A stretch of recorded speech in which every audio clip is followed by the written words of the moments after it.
I am, by the way, not in my house. I mean, I don't remember this from last time, Howard. Also, when it comes to Iranian ton-and-a-half warheads, I do not stay in my house that does not have a safe room.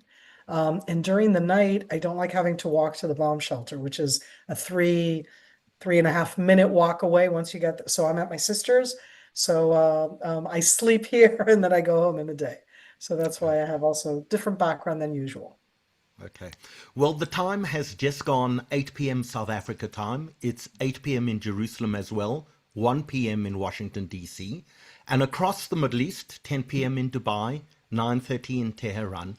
And a big welcome to everyone who's watching us this evening. We're broadcasting this evening on Zoom, on Facebook, and on YouTube. And it is a great privilege to have two of the best military analysts in Israel joining us this evening. I said to Miri Eisen, she is our only guest who has come 4 times onto our webinars in the 192 broadcasts that we've done. Amir, you have some very big shoes to compete with Miri. She is the best favorite communicator in Israel that we have in South Africa, and we're so delighted to have her back, and we are really greatly honored to have you join us as well. We began these webinars for the South African Jewish Report at the beginning of COVID. We've been watched about 7 million times since we began. And just a very quick reminder just before we begin, the Jewish Report publishes online and in hard copy. We publish online on a Wednesday evening, but you can also go pick up your hard copy of the Jewish Report newspaper. It's distributed in places like Checkers and Pick and Pay and Discam and Woolworths. You can find them around the country in about 240 locations. The headline in this week's Jewish Report newspaper: South Africans are scrambling for flights all over the Middle East, not just in Israel, but in places like Abu Dhabi, Dubai, Bahrain, around the entire Middle East. Go pick up your free copy. We also, of course, are in all the schools, all the kosher butcheries, all around the country, but you can also go online, www.sajr.co.za. Obviously, SAJR stands for the South African Jewish Report. You can either download the entire edition, or alternatively, you can look at each of the individual articles as well. And don't forget, as well, you can get us delivered into your email box. We have about 38,000 people who read us 3 times a week in their inboxes. So you can go to a little bit.ly link, SAJR inbox, and subscribe for our online newsletter as well. Gilana will put that link into all the chat sections on YouTube, on Zoom, and Facebook as well. And don't forget, all of our past webinars are available both on YouTube and the Jewish Report website. And the last thing that I'm going to tell you before we dive in is on Sunday evening, Paula Slier. I don't know, Amir and Miri, if you ever met Paula Slier, Russia Today Middle East correspondent.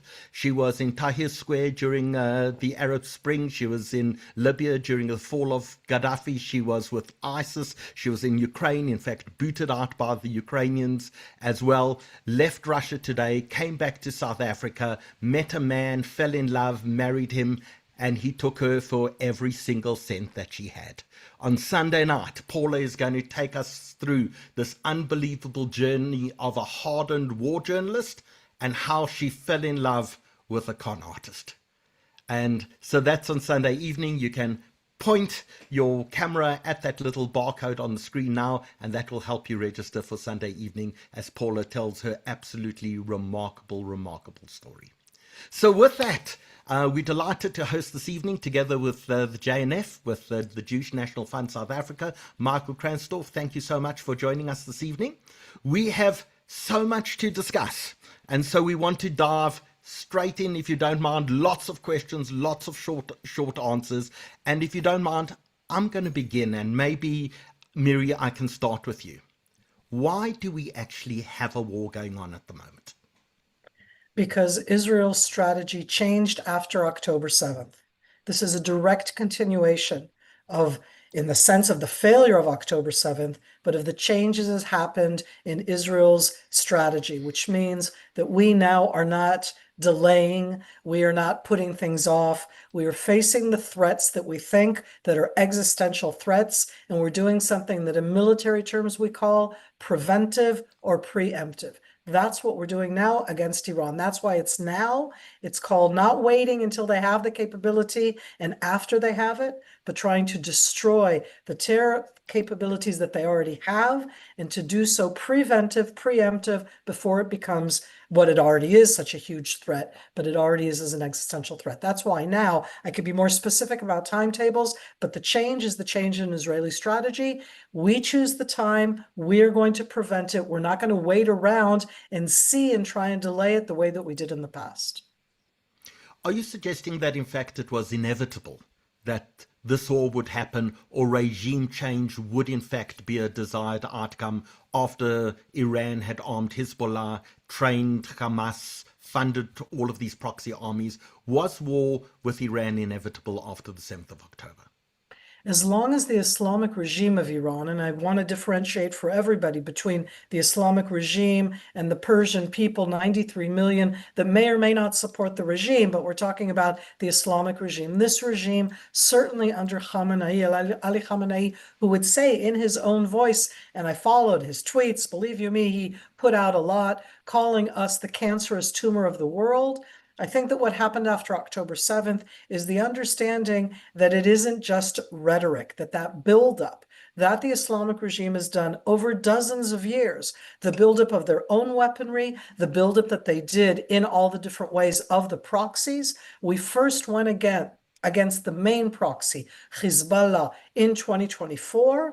And it was really from there, after that, going first time directly against the capabilities of the regime in June of 2025. And now it's the continuation of that kind of policy, which says they can change their rhetoric, they can change their actions. But right now, their focus on nuclear, on missiles, on proxies, that focus, together with the rhetoric of destroying us, we've gone out to preempt it. So I don't know to tell you if it was inevitable, but it was certainly something that you didn't want to sit around and wait to see if it was going to happen. So, Amir, what is the strategy? What is Israel's strategy, and what is the United States strategy? What do they want to achieve from this war? Well, first, to me, this war is the same war. It started in the 7th of October and it's still ongoing.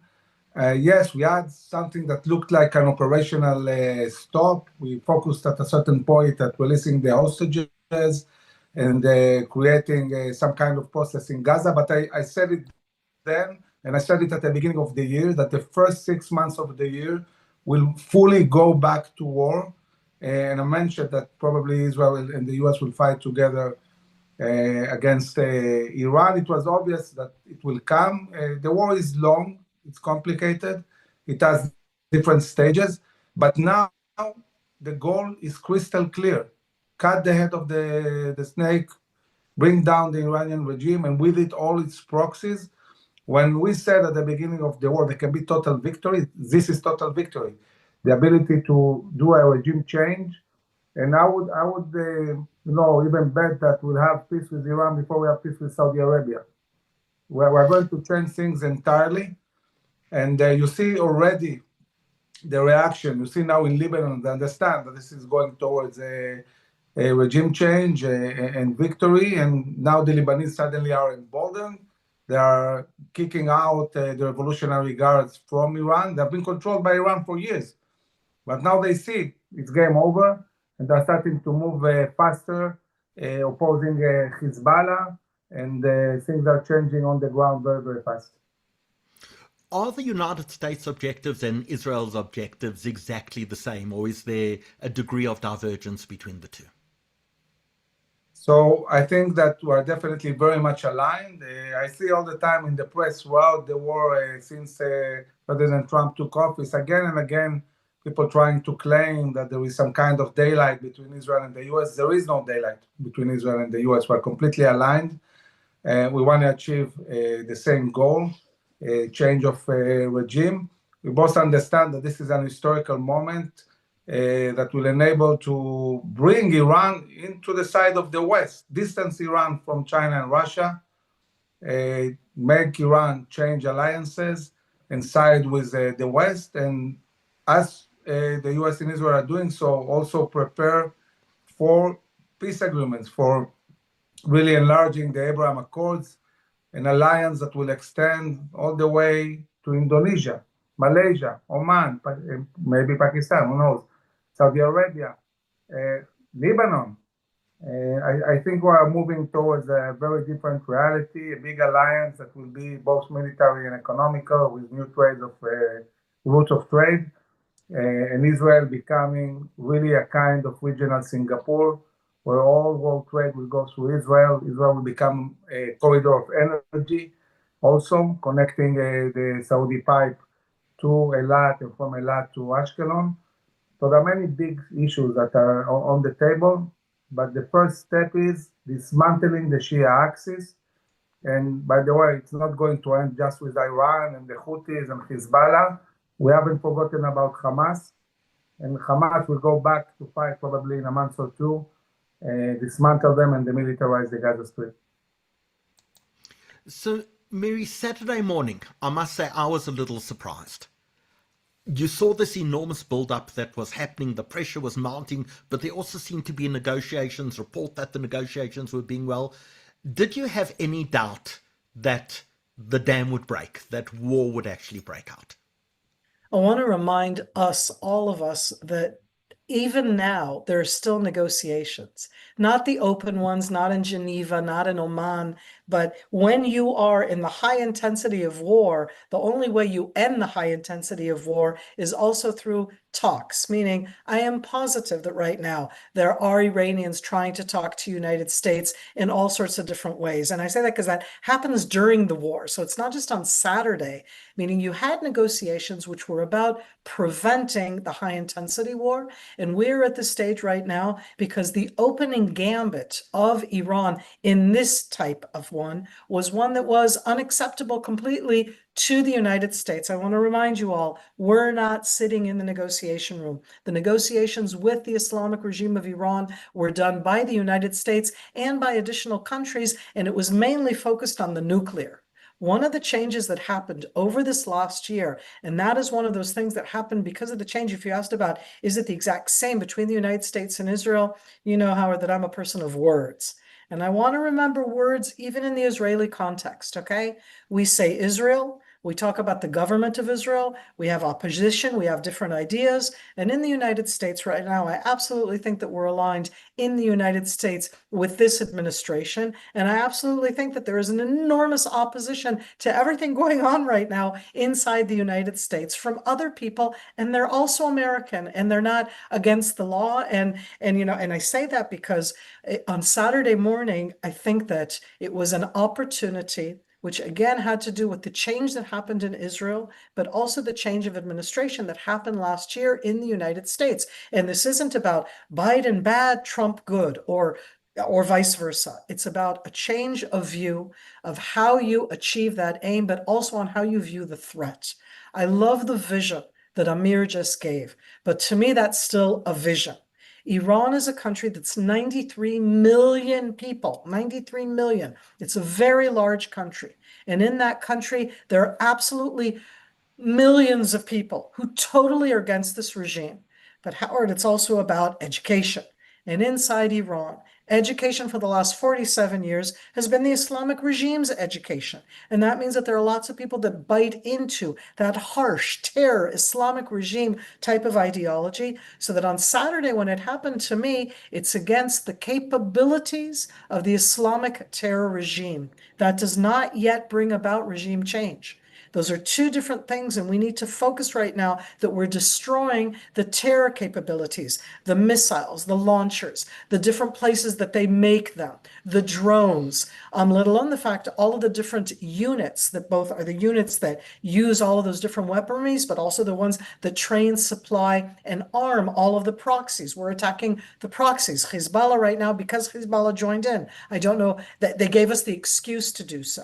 But this is something where we were looking at it, and if somebody had come to Israel, or for that matter, I think to the United States, from Iran, and said, okay, we're not going to do nuclear, and we're going to stop supplying the proxies. And the missiles, they're not really, you know, but that's not what they were saying. They were trying to Persian, how can I say that? You know, they were more than willing to negotiate us all to death. They were in a Persian carpet shop. Okay, and in that sense, I think that when the United States and in the meantime, you're building the military capability to be able to do this kind of an attack. That doesn't mean that you have to do it, but the only way the threat was credible was by building up that capability. And as soon as they came to the table and their opening gambit was, oh, we're not willing to talk about anything and not really nuclear, and let's go back to what we did then. In this case, this administration, because it has to do also with the decisions that happen in Washington, was willing to take the step and said, okay, enough is enough. Let's at least destroy as much of the capabilities that they have built over the last 24 years and not just let them continue to delay and build capabilities. So it's the handful of all of those together. I've been waiting for this for much longer than just this last Saturday, and I didn't know it would be specifically Saturday. That's usually dependent both on the operational and what's happening in the negotiations and on the intelligence. At the end, it's, when the moon is in the 7th house and Jupiter aligns with Mars, you find that point where at the end it comes together, and it came together on Saturday morning. Your reference to hair, I appreciate it really well. Before I ask Amir how you actually conduct a war like this, Miri, maybe you can just give us an overview of the last 5 days, because it's been quite difficult to actually understand what's happened. There's no one source of information. We don't really know what's happening in Iran itself at the moment. What has happened? Have they attacked the nuclear sites? Have they gone after all these production facilities that you're talking about? What has the last 5 days, if you sum up in 2 minutes, look like? And then I'm going to ask Amir how you actually run a war like this. Okay, so to be clear, it's a joint US-Israel mission. That means that both Israeli and US different types of air platforms have been attacking Iran from Saturday morning. What you do is what we are doing together, when I say we, it's Israel and the US, is we're attacking a different list of types of targets. And that target list is not focused on the nuclear the way that it was in June of last year. It's there, but that's not the focus. It's been focused first and foremost on the regime and the regime sites and the missiles to make sure that we, as much as possible, diminish the capability of the missiles. So there, what you want to do is attack the launchers, because the less launchers, the less capability they have to launch those missiles. So you're going after the launchers, but also after the installation sites. To achieve any of this, you need air superiority. So what the US and Israel are doing is taking out any kind of anti-aircraft or aircraft on the ground to make sure that they don't try to stop us. So that's something that you're doing mainly in Western Iran, but you need to do it all over. You're going and attacking the missile sites, the launchers, the silos, the places that they hold all of these different things. And in addition, it was attacking lots of regime sites. And of course, Khamenei himself in that initial meeting, which was, I think, the trigger for the exact specific date, was let's take him out while we're doing that. Iran responded by attacking already on Saturday, not only Israel with their different missile capabilities, they immediately went and attacked the different Gulf countries. Now, that's been in an upgoing crescendo. So I'll just end this by saying that what Iran is doing is it's attacking United Arab Emirates, Qatar, Oman, Bahrain, Saudi Arabia. Keep on going, because as it went on and it grew, it was going from the countries. They were going after the oil sites, the gas sites, air sites, saying that they're attacking the Americans, but attacking all sorts of different things. And then they expanded it, and they attacked out in towards Cyprus, and they attacked today towards Azerbaijan, and yesterday towards Turkey. And you're going, why are they attacking everybody? And I'll just end this portion by saying that from an Iranian point of view, the more you attack, meaning all of these countries, the countries that rely on the export of oil, on the export of gas, and on being the tourist mecca of the world, if I talk about UAE, what you've done right now is created an impact where these countries are going to try and tell, mainly the United States, stop fighting because we can't export oil, we can't export gas, meaning it's to create them into impacting them to try to impact the United States to stop. It's less about impacting Israel, in that we're hand in hand, but the United States is the one that defines. So that's what we're saying. The Israeli attack, the Iranian response, that response that I'm not sure people are aware of. I was talking before to Australians, and they actually are not really aware that UAE has gotten hit by more missiles than Israel, and I'm talking cruise missiles, ballistic missiles, by more drones than Israel. The distance is much shorter, so it's much closer and easier for Iran to fire against them. Was that enough? 2 minutes, more than enough, and we can always expand. Absolutely. So Amir, tell us, if you're going to run a war, people say at the moment we're in phase one, it's taking out the air defenses and the capability to stop. What are the phases of a war like this? How does one actually run and conduct a war against Iran? So Israel and the US have been planning this war for many, many months, building tens of thousands of targets that need to be hit. And the targets that were chosen are of many, many kinds. There are military targets. For example, the Iranian Navy that the US is dealing with. The US sank more than 20 ships of the Iranian fleet, almost all the Iranian fleet, maybe all of it by now. Then you have ballistic missiles, you have the nuclear sites, you have all the regime infrastructure, and this includes also the Basij forces and the Revolutionary Guard who have been butchering the Iranian people and are being targeted systematically by the US and Israel. We are degrading them really with the goal to create the terms for the Iranian people to rise. We have to remember that something big happened here. We went on a preemptive attack on the 12-day war to stop Iran from becoming nuclear and to degrade dramatically their ballistic missile capability, which we in Israel view as an existential threat. They were on their way to produce thousands and thousands of ballistic missiles that they could have overwhelmed Israel, even if it's not nuclear. We see how dangerous these ballistic missiles are. And this attack, which included also killing scientists and part of their leadership and military leadership, was so successful and surprising. And of course, the US joined and attacked the nuclear sites, that it broke the deterrence of this regime that existed many, many years, internally and externally. And this created a reality where the Iranian people felt emboldened enough to rise and start demonstrating on a massive scale. And then we saw President Trump calling the people to storm the centers of government and saying help is on its way. Following that, tens of thousands of Iranians were killed and many, many, injured. And they took 47 days for the help to come. But I think that at that moment, understanding that this regime is not going to stop. They will always seek the complete destruction of Israel and the US. And by the way, it connects really well to, we celebrated Purim now. And one of the amazing moments in the story of Purim is when a man comes to his family and he brags. He says, I am the most powerful person in all of Persia, and I have this amount of money and respect, and I'm so strong. But then he says, but none of this matters if Mordechai doesn't bow. And this is exactly the state of mind of the regime. Iran is a huge country. It's a beautiful country. It's full of riches. They can prosper, they can be an amazing state. And the only thing this regime cares about, the only thing, is destroying Israel. They hardly have water. They don't have electricity.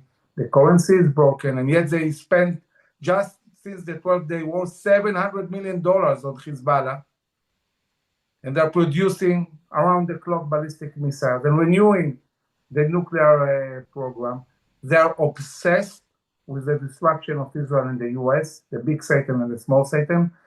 And I think there is a deep understanding, both of the President Trump and Netanyahu, this regime needs to go. So you cannot destroy a regime and do a regime change just from the air. You need a kind of boots on the ground. But in Israel and the US view, the boots on the ground is the Iranian people. And the idea, I'm telling you, this is the operational idea. This is not my personal view. I'm telling you what the plan is to create the terms for a regime change by completely destroying the Revolutionary Guard, the Basij forces, all the infrastructure of the government, all the leadership, As we are doing that, of course, we're also dealing with the military threats, where we want to dismantle completely their ability to produce ballistic missiles and, of course, destroy all the launchers. At the same time, destroy the multiple sites, nuclear sites. There are 100 different sites that are connected to the nuclear program.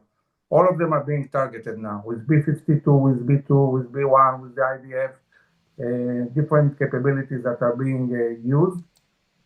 Basically, the way the operation was built, we divided Iran geographically. The US is dealing with the eastern part of Iran, the southern part of Iran. Israel is dealing with the western part of Iran and the north part of Iran.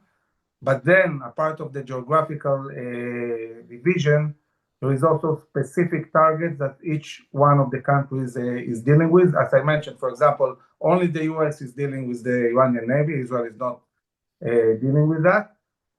So there are different targets, and what the US and Israel try to do is really understand what each country knows how to do best. For example, we excel at toppling, leaders and targeting specific people, and this is why the initial attack, the first few minutes, was Israel targeting 40 Iranian leaders, both military and political. This is a unique capability that Israel has.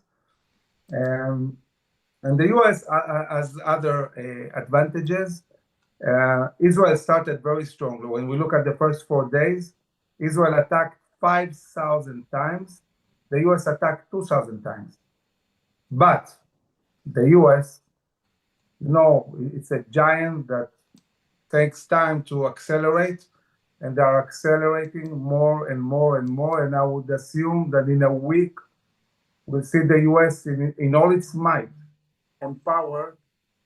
We have a ballistic missile on its way.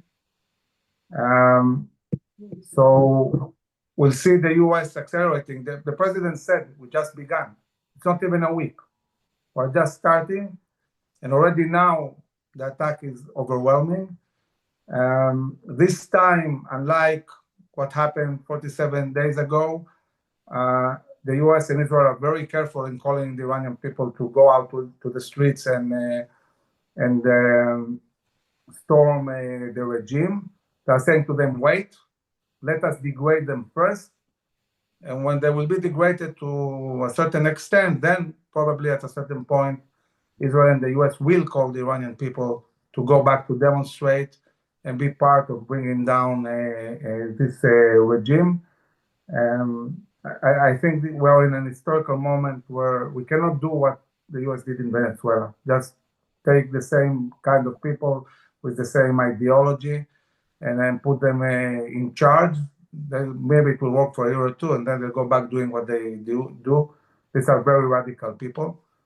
And I think that Iran, culturally, is very, very different. This is not Gaza, it's not Hamas. Iranian people are educated, they're smart. Most of them love the Jewish people. Most of them have a basic tendency for democracy. Yes, of course, there is also people who have been educated in a certain way, but it's a very diverse country, also with many different ethnic groups. 50% of Iran, it's not Persians. You have 25% Azaris, you have Ahwawis, you have Kurds. There are many minorities there, and even within the Persians, many of them are not supportive of this regime, and they remember other times. And it will be interesting to see in the coming days how things evolve. So, Miri, you're an educator, so I think I can ask you to mark things out of 10. How's Israel done? How's the US done? How's Iran done? How's Dubai done? How are these countries actually performing if you were to give them a score out of 10? Wow, that's like a really hard one, Howard. I kind of feel, in that sense, it's like, don't you want to give A pluses to everybody right now out of 10? I think that the Israeli-US militaries are doing 10 out of 10. And when I say 10 out of 10, remember that we're talking about militaries. That doesn't mean everything is perfect. But I have to say, when it comes to Israel, it's quite awe-inspiring on many different levels. And that's true of the US. And I say, sadly, the US, okay, we're also getting the early alerts. It just means that I may, in another 5 or 7 minutes, have to leave. I just need you to know that up front. I'm not sure about Amir, but it just depends as it develops. When we talk about that right here, right now, it's an awe-inspiring aspect of the intelligence, the operational capability. I want you to understand for a moment that when you have, it doesn't matter if it's an unmanned or manned air vehicle, okay, a plane of different types, it's flying over 1,000 miles, like 1,600 kilometers there and back. Just think of a little thingamajiggy, whatever, did they tighten it enough? Is it okay? It's quite amazing. Tfu, tfu, tfu, after 6, almost 7 days that this has gone so well. So that's the 10, okay? And the US, I would say, are probably a 9, and I apologize to the US where I was born, but I don't think they're as fine-honed as we are, perhaps because we've been fighting for the last 2.5 years, and I think that the cooperation is a 100 out of 10. Okay, it's unbelievable, the cooperation there. When I look at Iran, Iran is functioning. And I say that in the sense that Iran didn't fall apart over the last 7 days. We killed the supreme leader. We killed the top 40 people. We've been attacking all of these different variety of sites. We're arriving at absolute air superiority, and the country has not yet fallen apart. And I'm not giving it in that sense of high points, but it means that they were also preparing themselves, that they immediately had said, instead of me, there's going to be this guy. It's like they're continuing to function. They're not functioning. But you're seeing, I can show you in a graph, how they're not managing to fire the rockets, that the missiles that they want to do. They're not managing to do what they wanted to do when it's based on them. They're being much more impacting in the Gulf area, which is nearby Iran, than they are against Israel and all of the other areas that they'd like to add in. So who else aside from Iran, US, and Israel? UAE seems to be taking a pounding, as does Bahrain. I think that UAE should be commended from all of us, okay? UAE built itself over the last 2 decades as a modern, advanced Arab Muslim society. It's something very different, not a democracy. I said a modern, advanced Muslim society. It's supposed to be, to its own way, a safe haven, okay? And they have had, I follow the data all the time, and they put it out. That's me who needs my glasses. But they've like intercepted 770 drones. They've intercepted drones and missiles and ballistic missiles. They're trying to give a kind of calm there. And I'm going to say, in that sense, in the military sense, they've used the systems that they bought. They've tried to intercept and to stop. Are they now going to go join on in and attack Iran? I don't think so. But that has to do with the long-term game. They're right across the Persian Gulf from Iran, and they're going to view it in a different way. But they have been absolutely trying to give, but having said that, they're under very heavy attack. It has stopped the Emirates from flying, which is, like it's a pretty big airline there. People are stuck in that area. It's very difficult to get out. And so, as I say, I think that they're trying to very hard. On the media over the last week, I've had a lot of ones where I've been together with somebody from Bahrain. We don't talk about Bahrain. Bahrain is mainly Shiite. And so when Ali Khamenei was killed by us, and he's down in hell, and I don't regret that that was very important. Okay, it has to do both with the figure. I mean, he was for 43 years, he was the leader. He's the one who called me the cancerous tumor of the world, in that sense, as Israel. He's got a lot of really strong ones there, building plans to annihilate Israel. But he also is the religious leader of the Shiite world. And that means that there's a duality that for Shiites right now, they want to mourn. That doesn't mean they support the terror Islamic regime of Iran. And I can't do that distinction. Okay, he's the head of the terror, head of the snake, as Amir called it before. Okay, and taking him out was very important. It'll be a change of generation there. So I think that these countries there have been trying to handle it. I've been less impressed in that sense. I mean, the fact that Kuwait, there was a very unhappy, friendly fire taking down of 3 US aircraft over Kuwait by, those are things that happen inside war. Happily, nobody was killed there. But it's really challenging when you look at that to see how much they have to change what they're doing. I just heard an interception, but I'm not sure why, because it shouldn't be near me, but who knows? That's called noises outside our windows in Israel right now. So, Miri, quickly, just in case you have to run into your bomb shelter, how long is this conflict going to last for, this war? If it's up to Israel and the targets that are so important that Amir enumerated before, and here I'm talking about militaries, at the least another 10 days, if not 2 weeks. It has to do with the capability of going there, coming back, having that air superiority, and really systematically going after the targets. The flip side of that is going to be how long can Saudi Arabia not export oil? How long can Qatar not export gas? Because both of them have closed off their gas export and their oil export. That is going to impact you in South Africa, the United States, India, China, other countries that are already, you're seeing the oil prices rise. So in between those, I think that it will certainly be an additional week, if not more, but those impacts are going to start pressuring a lot more as the days go by. Is it possible that at some point in time, Israel and the United States run out of targets? Sadly, no. It's called 47 years of an Islamic regime. A lot of targets, okay? Here it's also you go back, you revisit targets. And I have to tell you, we've been fighting Hamas for the last 2.5 years. And what can I tell you? Hamas still has all sorts of capabilities. I'm not talking about the same level, but that goes to show, and that's Hamas in the Gaza Strip that's right next to us. So yes, you're going to have enough targets. I'm more worried in the sense that as time goes on, there's wear and tear and capabilities, that high intensity, it takes its own wear and tear. So it's not about not having targets, but at some stage along the way, Howard, the hardest thing is when you say stop. Okay, that's the hardest thing because you have more targets, because you could do a little more, because they're not out in the street, because we haven't done the regime change that we want. I'm giving you all of the challenges. And then you get to that stage where it's like, so you do another day and another week. And on that one, I say, so to me, it's a minimum of week, 10 days. And again, the pressure is mainly because of the oil and gas, but it could be longer than that. Before I hand over to Michael, who's going to ask questions about Iran's response and the military strategy relating to that, I want to remind everyone watching a few things. Number one, this isn't just the conversation of the people on the screen. Use your chat function in Zoom, Facebook, and YouTube. Ask any question, anything you want to discuss, please post it and we'll make sure that those questions and comments are brought to the panel. That's number one.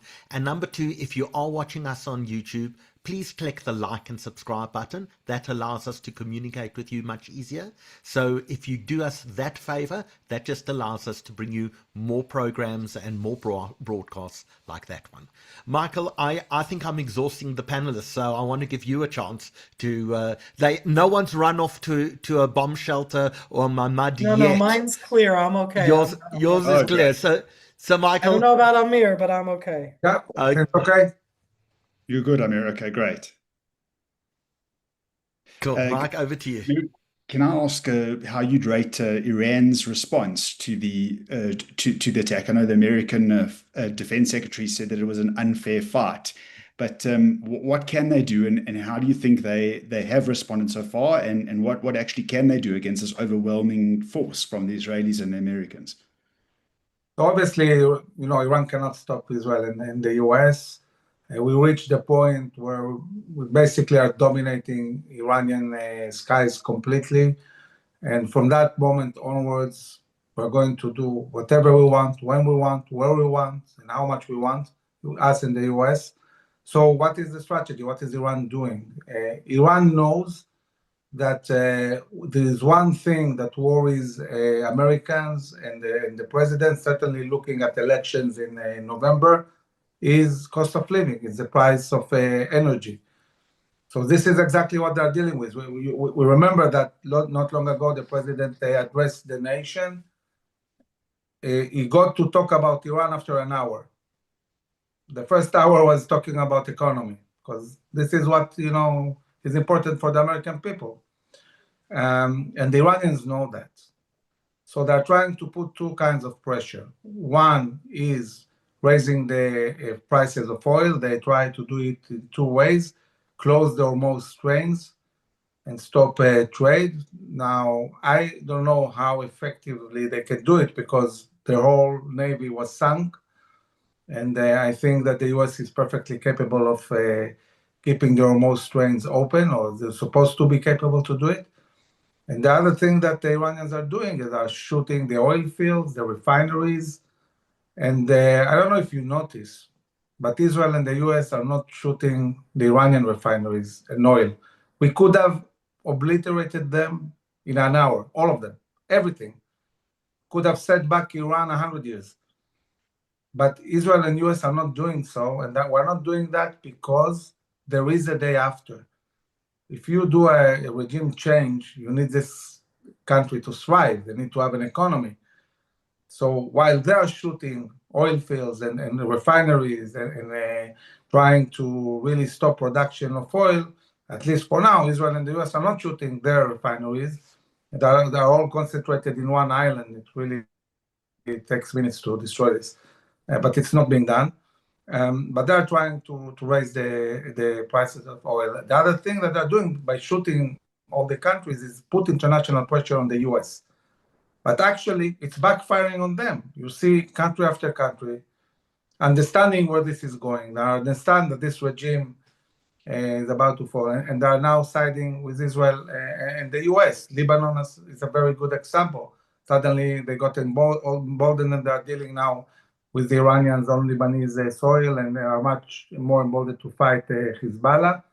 We see Saudi Arabia that lately seemed distancing from normalization and getting closer to Turkey, and suddenly Saudi is saying we're going to fight, and they are backing the operation in Iran. You know, everybody likes winners, and everybody wants a stake with success. So as they see the resolution, the power, the might of Israel and the US fighting together, they're starting to move towards aligning and joining. We see it with Britain, with France, even Spain. We heard the Spanish at the beginning of the war. And so everything is shifting now towards a creation of a kind of coalition. Everybody wants a stake in this upcoming victory. And I don't think it's working very well for the Iranians. It's not going to work. And yesterday already, the US was talking about degrading the ballistic capability by 85% in 4 days.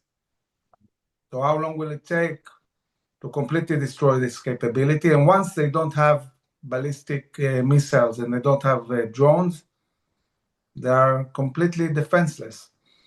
And then the question is, what happens when they cannot shoot anything? At the same time, you are completely controlling the skies and shooting anything you want. How long is it until they say, okay, that's it? We're done. And so there's also a lot of psychology here, and it's very hard, when it comes to psychology, and to really pinpoint the moment when we start seeing a kind of collapse. And that's why I'm speaking. There's a big question also, not just about the people and when are they going to rise, but the minorities. We see the Kurds arming themselves. We hear the Ahwazis today. The Ahwazis, by the way, they were an emirate until 1925 before the Iranians conquered them. So they all the time have a tendency, to look for independence. And this brings up a very, very big question, talking about strategy. What is Iran the day after in the eyes of the US and Israel? Is it a unified country with a new leader like Reza Pahlavi and moving towards democracy? Or is this country going to dismantle with all these different ethnic groups? And it's a serious question. I hope there is an answer, where all this is going, because it might be in a situation of being dismantled, or it might be stay unified but under another regime. It's a big question. Some of the criticism of the war is that the Trump administration and Israel don't really have a plan for the day after. Do you disagree? Do you think both of you can answer? But I mean, you brought it up. But do you think there is a plan for what Iran looks like post the Islamic regime? I'm going to step in here and start. I'm going to start a second. Amir, I know that you're going to continue as we go on, but because Michael, I don't necessarily, when Amir, as he presents it, I absolutely respect that. And I think that there are additional challenges and threats there. And it's not as just, yay, Israel's strength, keep going. I'm always worried about the fact that we never know when to stop. And I state that clearly right now. I think that that's a challenge that we have every single time because of our military prowess. We can. That doesn't mean we have to. And I say that when it comes to that aspect of the day after. There are 93 million Iranians. Not all of them are Persian speaking. The main language is Persian, of course, and there's a very long Persian culture. There are lots of ethnic and religious minorities inside Iran. They're so not homogeneous. Having said that, in the world today, in the geopolitics of the world, and this is a question that comes out not just about Iran, but about every single Middle Eastern country. It's one that's very focused right now on Syria, for example, that is post an enormous regime change, a magnitude of regime change. And there's the question of, does it stay unified in the same borders that were defined by outer colonial powers in World War I, or do we build new borders? And can you change borders? And who gets to break off? I think that one of the things that's really scaring all of the countries that surround Iran, and that includes also the countries that are heavily under attack by them right now, is that if it falls into chaos, meaning this regime falls, but nothing clear else comes out, which is similar to what happened in Libya and what's happened in Yemen and what happened in Syria for many years, then what happens is refugees. So add into the economic woes of the oil industry and the gas industry, and don't underestimate the tourist industry, because that was a very big part inside the Gulf area. We're talking about big things, and in Egypt for that matter. Add into all of that movement of people.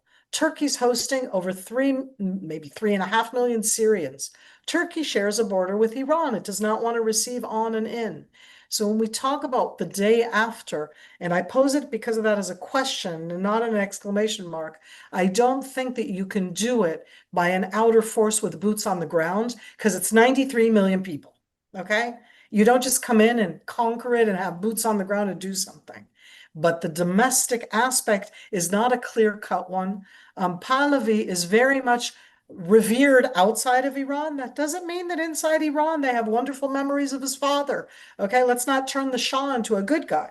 So that when we look at that, those differences of how they view it, I'm asking as a question. I don't know that chaos is better for anybody. And yes, I'd love a Western-oriented one, but I don't think that we can do that. We can enable it, but we can't do that. That's not the same thing. And I hope that in that sense, we keep that distance between attacking all of the military targets, enabling the people there to be able to change the regime, but not to expect them to change that regime into something which we're going to go, oh, now they're, they love us and that's what they're going to be doing. I just don't see that happening.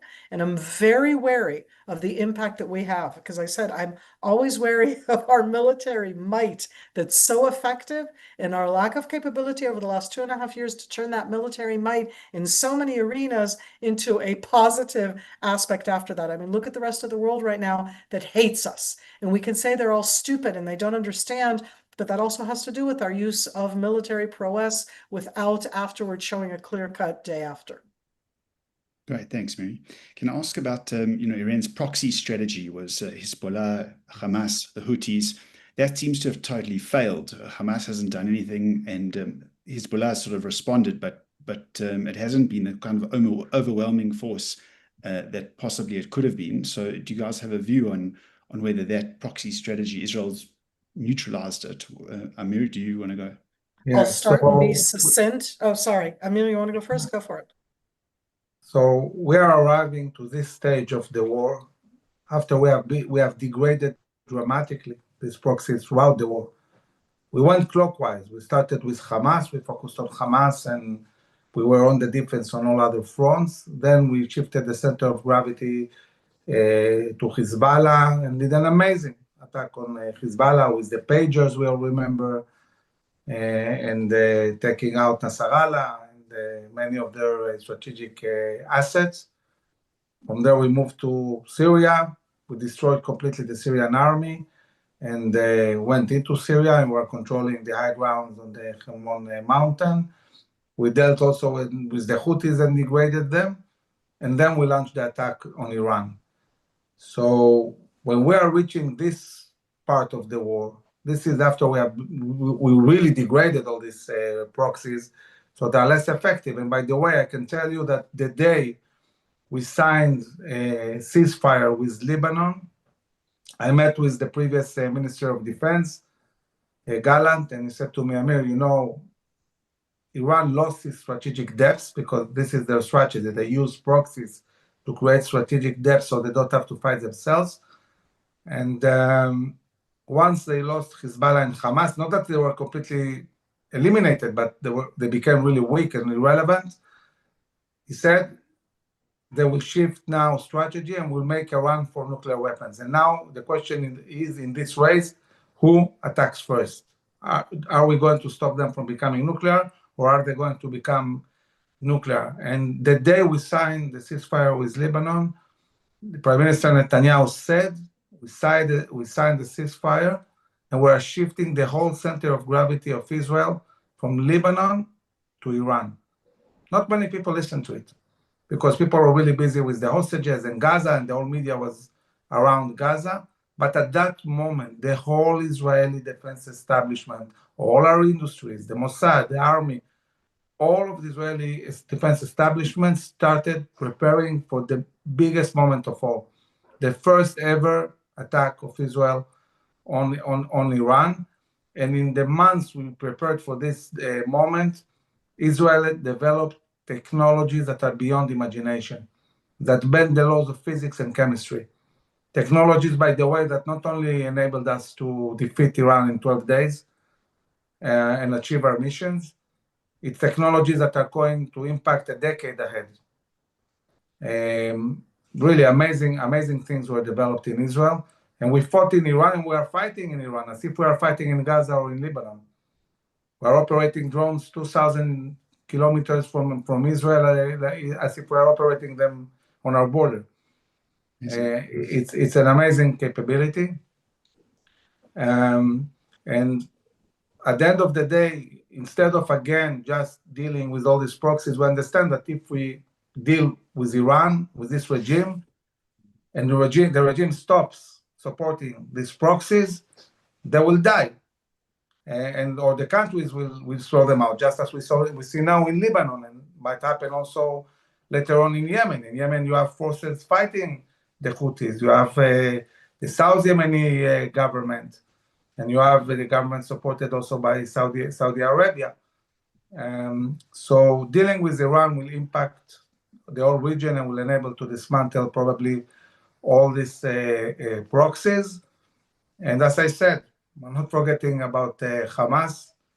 The IDF prepared a decisive plan to dismantle Hamas, and we'll go back to deal with this later on after we finish the job in Iran. Now, I want to address something that Miri said about knowing when to stop. First, I agree. You always need to know when to stop. But I think that Israel's problem is that in many occasions, Israel stopped too soon. There is a tendency, we just start fighting. Okay, when is it over? How do we finish this? What's the exit strategy? The strategy needs to be win the war. We need to win. We need to win the war. And when we win the war, we'll exit. And hopefully, and I agree that we cannot control a change of regime. We can facilitate that. The Iranian people need to change the regime. But we are going to put a lot of effort, both Israel and the US, to create the best terms possible for the Iranian people to take back their country and move towards the West and democracy and change their fate. And to get these best terms, you don't need to count days and weeks. So it will take a month more. It will take 2 weeks more. It will take 2 months more. What does it matter? Looking at what is ahead, looking at the opportunity, the huge, I would say almost biblical opportunity, we have to change everything in the region. So it's worthwhile to invest in it and do really whatever we can and not be like under pressure. We need to stop. Because if we stop too early, and we miss the opportunity, I can tell you 100% what will happen. We'll meet on Zoom again, maybe a year or 2 years from now, and talk about the next war. Because they will rebuild themselves, their capabilities again. It was amazing to see after the hit they got on the 12-day war, how fast they recovered. This is a very sophisticated country with very serious industries. They are very technological. And if they are obsessed with rebuilding their capabilities, they will rebuild them. So maybe it will take more time, but we'll find ourselves again fighting them. And we don't want that. We really, really want to see a real change, and we'll do everything possible to bring this reality to be. One more question I want to ask is about the nuclear situation in Iran. You know, President Trump said that they destroyed Iran's nuclear facilities in the 12-day war, but now there's talk that they've been rebuilding. So, Miri, do you have any insight into the highly enriched uranium? Did Iran manage to sneak that out? And do they still have access to it? And what can Israel do from the air, basically, to really dismantle their nuclear program and set it back not just a few months, but much further? I want to be clear when I'm talking about boots on the ground, I'm talking about them being there for that aspect of a regime change. That does not mean you don't put very quiet, covert boots on the ground against lots of the different types of targets that you can be more effective and efficient against. And I'm saying that because the nuclear threat is one which, together with the missiles, it's also, I think that everybody always separates and only sees the nuclear, doesn't understand also the platforms from which those nuclear weapons can fly, are a huge issue. I do not know where the hundreds of kilograms of that over-enriched uranium is. And I don't know that anybody knows exactly right now. I say on the Israeli or the intelligence side, I absolutely think that we're hunting for it and looking for it, and that's part of the targets, okay? And I think that on those sort of things, I want to hope that that type of capability that we've shown, this isn't showing off killing all of the top people of the regime, both in June when we did so in the opening attack and now in on February 28th. That has to do with intelligence capabilities, with gathering capabilities, with understanding to a large degree the mindset of the other, using the technologies for you. So the Iranians are on a very high level. Michael, that's one of the things that, and Amir has been emphasizing that, I emphasize that. We're talking about a country that's highly educated. We're talking about a country that knows how to put satellites in the sky, ballistic missiles, supersonic missiles. This isn't something that most military industries can just do in their places around the world, and Iran can do so. So the fact that from June, they've been trying to recuperate and to redo, I kind of expected that, meaning June did not change the regime's focus. The regime's focus continued to be nuclear, missiles, proxies, destroy Israel. It's like that was the focus. And here we are now in trying to contend with it in a much more impacting way. When I say impacting, I'm still in that sense. I have a tendency to say this very often on Israeli TV more than anything else, where there are very few women who come and everything. I always say the fact that you have a strong voice and that you're from the military doesn't mean that your opinion is the only opinion. Okay. And there's a difference between opinions and how we approach it. Okay. I am less sure and certain of the capacity to endlessly go and attack against Iran. I think that the capacity of Israel as a country, we need to have an economy. People need to be at work. Children need to be in school. All of the things that right now it was Purim, it was on the holiday. We haven't even noticed it so much. And I'm saying that because Sunday they're talking about school and what that does domestically inside a country. With all of the resilience that we have, and we are the most resilient country on earth, you cannot go on forever. And so you're going after the nuclear and what they're trying to do. The IA, in that sense, the International Atomic Agency, Energy Agency, has been very much, I want to even say, on board in trying to contain Iran, in focusing on it, in being very open about is yes being attacked, not being attacked, about what that means. And this isn't about being pro-Iran. Iran has signed on the NPT, and they have not fulfilled it for many, many, many years. And so I think that that's part of what we're doing. That's part of the targeting. That's part of the focus itself. But it isn't that they suddenly broke through and were doing something different.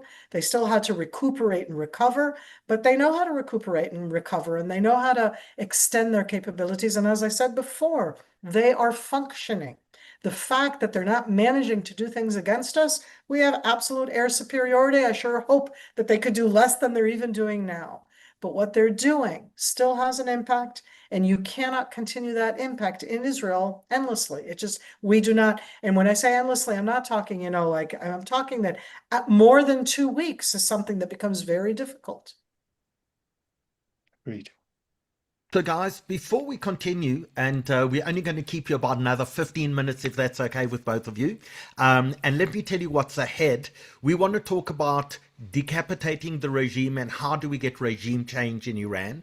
We also want to touch on the impact in the region. Russia, China, people have been asking questions. What do we learn about this, and how do we lead to a new Middle East as part of this war? And finally, we're going to talk about the impact on the Jewish communities around the world. But when we've got an audience of thousands and thousands of people watching us as we do this evening on Zoom, YouTube and Facebook, we want to take this opportunity to raise some money for the Jewish National Fund. The reason being is they're first responders who are coming out when missiles are being hit, and the JNF has put together a project to be able to make sure that people who wish to make a donation towards first responders for fire protection equipment can do that. So Mike, before we continue, can I ask you just to play a 30-second video and to put up as well after that how people can make a donation if they'd like to do so in order to help the first responders in Israel itself. Sure, Howard, here we go.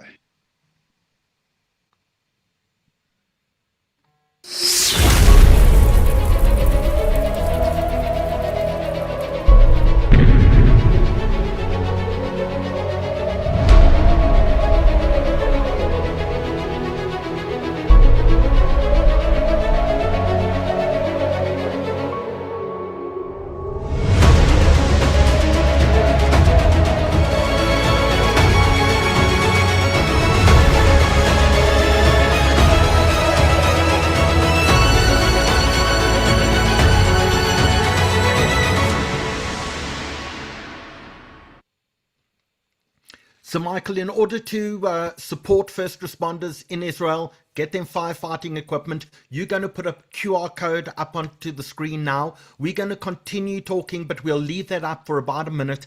We ask people if you can take your cell phone and point your camera at the QR code, and that will allow you to open up a screen and make a donation through to the JNF, and we'll make sure that every cent goes through to Israel to first responders. We don't want to let this opportunity go by without giving people an opportunity to be part of the protection and the safety of the people of Israel. So Mike, if you can leave that up for a minute. The other thing that I'm going to ask people to do is, we have Miri and Amir who've given up their evening to be able to educate us and to inform us firsthand. I want you to use this opportunity as well, whether you're watching us on YouTube, on Zoom, or on Facebook, to please leave them a message of thanks, because their generosity of spirit that we've seen from them this evening, the insights that they've given us, are unparalleled. There is nowhere else that you can get this level of information, the sort of thing that we at the Jewish Report have really brought to our community and Jewish communities, and not just Jewish communities around the world. When we see that we're being watched in places like Canada and the United States and England and Australia and Israel, people rely on us as their primary source of information. So also take a moment and let us know in the chats where you're actually watching us this evening. So with that, Amir, how do you bring down a regime in Iran? It doesn't seem to be such an easy thing. Well, I think that the understanding that there is a possibility to do so is the rising of the Iranian people, as we saw a month and a half ago. So millions all over Iran, they have nothing to lose. There is no water in Iran. This regime cannot provide electricity. The currency is broken. There is no economy. They're using all the money, to fund the terror throughout the region and globally. And the people are fed up. But we saw that this regime has the power to oppress them. We saw this regime killing tens of thousands of people. And I think that at the end of the day, the understanding was very simple. If we destroy the leadership, destroy their infrastructure, their capabilities, and destroy the oppressing forces that are oppressing the Iranian people. Then the Iranian people will be able to rise and take over their country.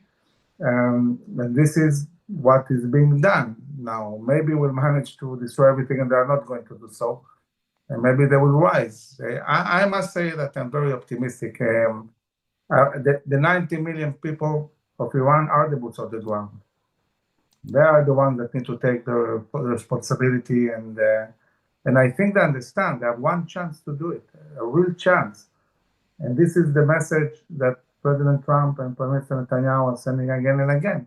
This is an historical moment. This is your moment. We're with you. We're controlling your skies. We're destroying this regime that has oppressed you. We're here for you. All you need to do, step out of your houses, to the streets, go and take your country. Now, it's not happening now because we really want to first finish the job and deal with all these oppressors. But it will happen in the coming weeks. And this is not supposed to be a long war. This operation was planned for 5 weeks. Now we're talking about shortening it to a month because they're managing to move forward faster than they thought. And once all these targets will be hit and this regime will be dismantled, then the people will have the chance to do something about it. And the other thing is really to see what happens with all these minorities that have been oppressed, and are they going to do something about it? We see President Trump directly addressing the Kurds and saying, I will support you, I will give you our support. Go and fight. And the Ahwazis, same thing. So many things can happen, and I think that these dynamics, they will evolve. It's hard to predict at what pace and how much time it will take. But if I have to bet on it, I would say this regime is going down. This regime is going to change eventually. How long? Very fast. Not fast? I don't know. But I don't see this regime managing to survive this reality. Miri, I'd love you to comment on that as well, because we've seen the brutality of the regime on the 8th and 9th of January. Somewhere between 30 and 40,000 people were slaughtered by their own government, 330,000 people injured. Will people take to the streets again to overthrow their government in the end once the big air campaign is over? Is it that simple? It's never simple, but it is as simple as that. I think that even now you can see Iran put itself from Saturday under a total internet closure. So we're not actually seeing anything coming out of Iran except what the regime wants us to see. And everybody needs to realize that we don't know right now if people are going out trying to do more things. It's very difficult to get any kind of material out from there at all. I'm going to add in something that we're not necessarily noticing, and it's something that I saw also coming up in the questions inside. The regime has already changed, however. We killed Ali Khamenei. We killed the top 40 people. And I say that because they're already, just because of that, is a generational change. That doesn't mean that now they're good guys. But it already means that it's not the old 85-year-old who was there for the last 43 years doing pretty much whatever he wanted, both as the religious authority and as the regime authority. They're now about to choose. They're talking about choosing his son. But when I look at that right now, it's already a different cadre of people who in this horrific terror regime are changing. And they can morph. And here I'm going to say, I don't expect them to suddenly become Zionists and understand that Herzl had a good idea. But I do think that you can see a more moderate version that's going to try to acquiesce with their own people, because otherwise they're going to be overthrown. And in its own way, I think that for Israel, that's almost the worst, is that it would actually, the regime would kind of stay the same and be as if more moderate, but not really. And I say that because we have to, at the end, that either or, I do not expect the people to come out and say we want democracy. Democracy is not a Persian word. It is not a Middle Eastern word, except for in Israel. They have other words about civic society and how you run that. And sometimes always I want them to run it in a way where first and foremost, we're not the aim of the regime in destroying us. That they build something which is not about exporting this revolution, this Islamic revolution, through the proxies and destroying Israel. Rather, it's about, building Persia and Iran. And I say that right now because I want to say as a good point, not as a bad point, that I do not like the new guy in Syria. And we've talked about that just a bit over the last year. Okay. But I think that he's way better than the guy before him. And at least in his rhetoric and in some of his actions, because he's been killing his own people too, but in his rhetoric and some of his actions, he is trying to build a new Syria. That at the moment, the main focus is not about destroying Israel. Can we arrive at something like that in Iran? Meaning, I'm much less ambitious than what Amir said before.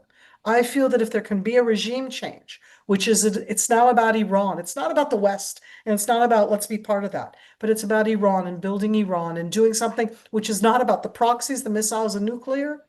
I'm willing to take that as a win. That's not the total win that Amir was talking about before. We have differences in that sense, and I'm giving it because there are different ways of approaching it at all.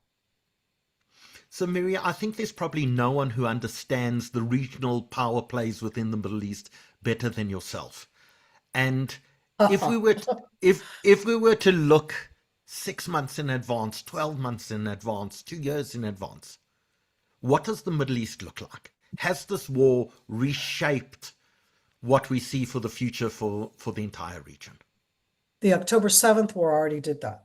Again, we're focusing right now on what started on February 28th, but Amir and I both very much clearly said October 7th is the beginning of the war that we're in. Right now, we're in high intensity against Iran, but it's part of the same war, and the Middle East has changed. The Middle East has shifted from Iran being the one recalling the rules of the game through the proxies, through that different Shiite crescent. That does not exist anymore already. And I'm not even talking about, and now we're looking at Iran at the head of the snake so that they won't be able to rebuild themselves and redo that. It's already changed. It's already just the fact that the alliances that Israel built, both with the UAE and with Bahrain, and quiet ones with other ones in the Middle East, they survived this entire war and the horrible aspects of what happened about it. If it's with Gaza and Hamas, etc., here we are, it's still there. So that, yes, I absolutely see a new Middle East.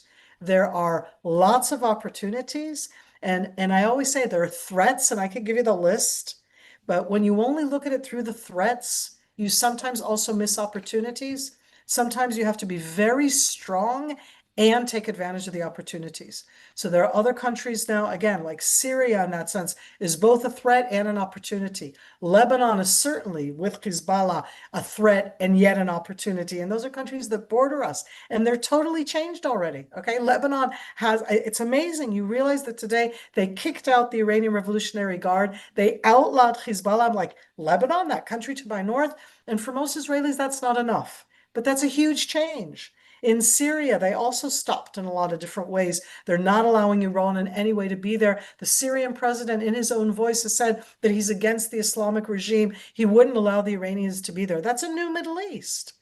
We want it to be at the end even way better. And to get to that way better is to take care of the head of the snake. To take care of the head of the snake is to attack the way that we are Iran. But you don't know what the result will be. So I'm in that new Middle East, and we're going in a good direction. I'm willing in my targets to be a little lower than Amir. I think that for me, new Lebanon and new Syria are not what I would like, but they're way better than what they were before. And I'd like to see new Iran, perhaps not exactly what I like, but way better than before. And that will enable a whole continuation to build, not necessarily in high intensity warfare. Amir, you started at the beginning of almost sketching what a new Middle East could look like. Do you think this leads to closer relations with the UAE? Do you think this leads to normalization with Saudi Arabia? Does this open the door to Indonesia? Where do you think we'll be in a year or 2 years' time? Oh, I'll answer that, but I want to say something about Israel. And I said it at the beginning of the war, even before we attacked Lebanon and the pages and everything we saw since. And I said from the beginning that the bigger the win will be, the more decisive the win will be in this war, the greater the golden age of Israel will be the day after. And I can tell you that the day after this war, there will be peace agreements. And the Israeli economy is going to boom. It's already booming. It's going to boom much more than now. And there's going to be massive aliyah to Israel. And there's going to be baby boom. We spend a lot of time in the shelter, you know. So I think that we are on the verge of a great, great era for Israel. And I encourage everybody who is listening to us, make sure you have a stake in this future. Don't miss it, because Israel is the future of the Jewish people.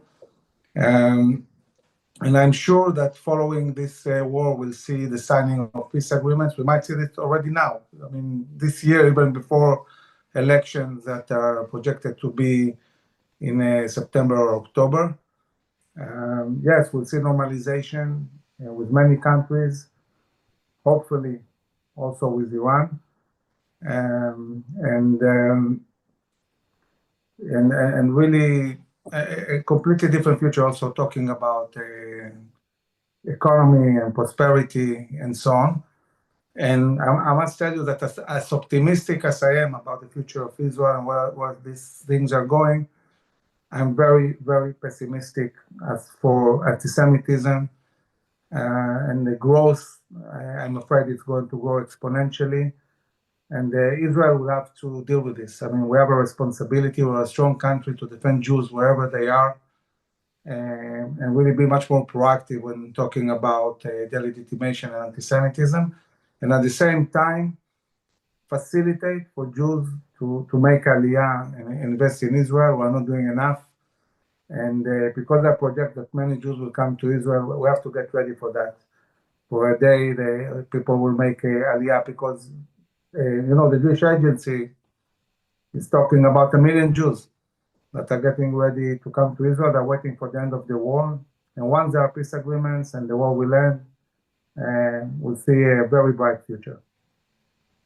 Which segues perfectly to our last question of the evening, and that's from Michael, because Michael wants to discuss threats to the Jewish community around the world. We've seen already calls for potentially sleeper cells to awaken, for Jewish communities around the world to be much more vigilant. I know, Michael, you want to ask that as the final question of the evening. Yeah, you know, we live here in South Africa on the southern tip, and we saw what happened in Bondi in December. And of course, our community worries about Iran's reach. And so, do you have a view on sort of should we be more worried, and what can we do as communities here to sort of protect ourselves from the threat that Iran strikes out by going after local Jewish communities like they did in Argentina all those years ago?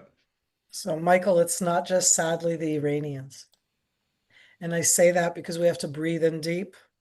And I'm going to say two different things. One, I feel that I have the advantage that I was not born in Israel, and my native language is American, and I have all of my relatives are in the United States.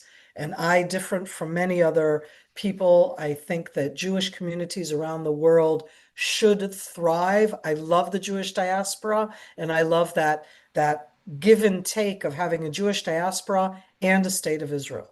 Having said all of that, for a variety of reasons, and a lot of that has to do with both the Islamic regime, with horrific psychological information warfare that has been going on for many, many, many years. But I have to add in, that's not just coming from Iran. That's been coming from Qatar. And so it's both Muslim Brotherhood, Qatar, and its Islamic regime. And what it brings at the end is a variety of threats.